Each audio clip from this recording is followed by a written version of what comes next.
Okay, let's talk about the internet. It's this massive, amazing place, but let's be honest, it can feel a little overwhelming, maybe even a bit like the Wild West sometimes. Well, this explainer is going to give you the tools you need to explore it all with real confidence. So, let's dive in. So here's our game plan for today. We're going to start with the absolute basics, what a web browser even is. Then we'll get into how to search and get around. After that, the really important stuff, how to know a site is secure, how to build some smart browsing habits, and finally, how to spot and dodge those online scams. Simple as that. First things first, let's talk about the main tool you'll be using for pretty much everything we discussed today. Think of your web browser as your own personal spaceship for exploring the entire digital universe. So what is it, really? It's just an app, an application on your computer, your tablet, or your phone that lets you go out and visit websites. It's literally your window to everything the internet has to offer, whether you're shopping, reading the news, or watching cat videos. And I bet you have one of these on your device right now. You've definitely seen these icons, right? There's the colorful circle for Google Chrome, the little compass for Apple's Safari, the blue wave for Microsoft Edge, or maybe the fox wrapping around the globe for Firefox. They all do the same basic job, get you online. Okay, so now that you know what your vehicle is, let's figure out how to drive it.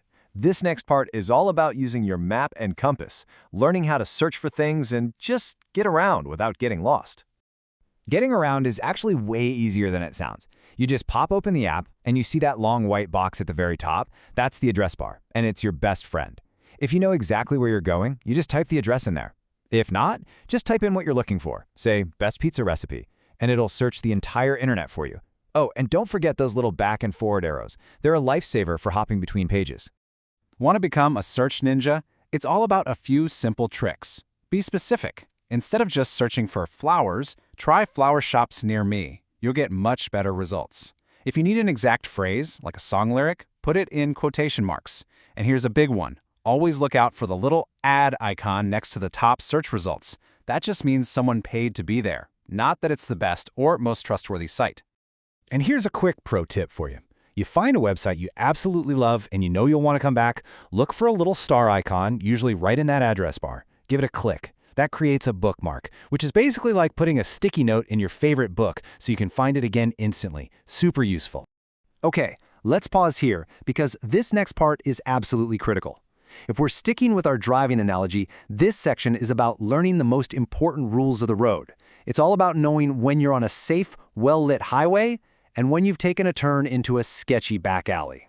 Now, if you only remember one thing from this entire explainer, please make it this. Before you ever type in a password or a credit card number, look up at the address bar. You're looking for two things, a tiny little padlock icon, and the address needs to start with HTTPS. That S is the magic letter. It stands for secure.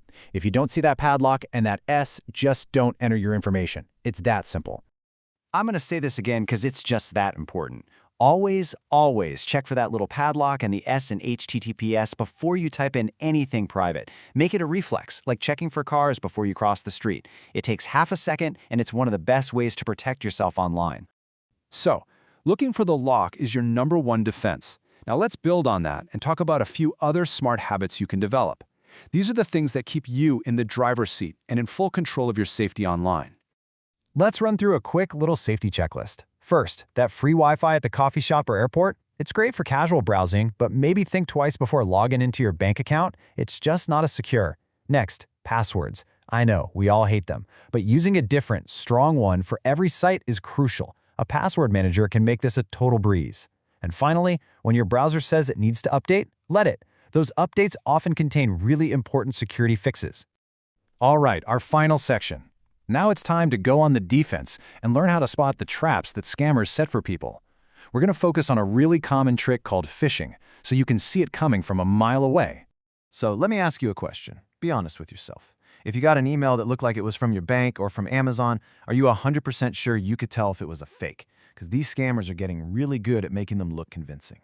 So here are the dead giveaways, the red flags to look for.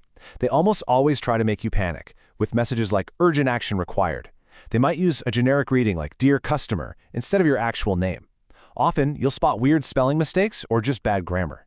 And always look at the sender's actual email address. If it looks long and weird, it's probably a fake. So what do you do when an email just feels off? The answer is so simple. Do nothing. Seriously. Don't click any links, don't open any attachments, don't reply. Just trust your gut. Report the email as junk or phishing, and then smash that delete button. Problem solved.